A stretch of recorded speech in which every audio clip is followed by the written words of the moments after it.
আজকে সকাল থেকে না কাজে তাড়াহুড়ো শুরু করে দিয়েছি।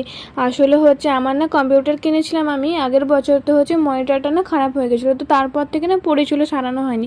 তো আজকে না মনিটরটা কিনে আনবো বলে কম্পিউটার টেবিলটা পরিষ্কার করছি। আসলে কম্পিউটার টেবিলের উপর না বইপত্র এতদিন রেখে দিয়েছিলাম, তাই জন্য হচ্ছে দেখো এবার কম্পিউটার টেবিলটা ফাঁকা করে দিয়েছি। আর হচ্ছে কম্পিউটার টেবিলের পিছন যে ব্ল্যাকটা ছিল ওইখানে হচ্ছে আয়না রেখে দিয়েছিলাম, আর আয়নাটা খুব খারাপ অবস্থা ছিল। আমরা হচ্ছে আয়নাটাকে ফেলে দেবো বলে হচ্ছে সব কিছু আবার হচ্ছে নতুন করে সাজানো হচ্ছে। এবার দেখো হচ্ছে টেবিলটা ভালোভাবে হচ্ছে একটু জল কাপড় করে ভালোভাবে মুছে ভালোক্ষণ অনেকক্ষণ হচ্ছে রোদে দিয়ে দিয়েছিলাম, ভালো করে হচ্ছে রোদ খেয়ে নিয়েছি। এখন তাকে ভিতরে ঢুকিয়ে দিয়েছি। আর এপাশে হচ্ছে দেখো হচ্ছে কম্পিউটারে যে যে আছে কিবোর্ড মাউস ওই বক্সগুলো সিপিইউ সব হচ্ছে পরিষ্কার করে রেখে দিয়েছি। আমি আগের দিনে গিয়ে মনিটরটা দেখে এসেছিলাম, তো অ্যাডভান্স দিয়ে এসেছি। এই যে আমি নিয়েও চলে এসেছি বাড়িতে, তো দাদাকে নিয়ে এসেছি। দাদা হচ্ছে এখন হচ্ছে পুরো সেট আপ করে দিচ্ছি, তোমাদেরকে পরের দিন আমি দেখাবো দাদা হচ্ছে পুরোটা। আর এপাশে দেখো বৃষ্টি পড়ছিল বলে দুধ চা আর বিস্কুট দিয়ে বৃষ্টিটা এনজয় করছিলাম।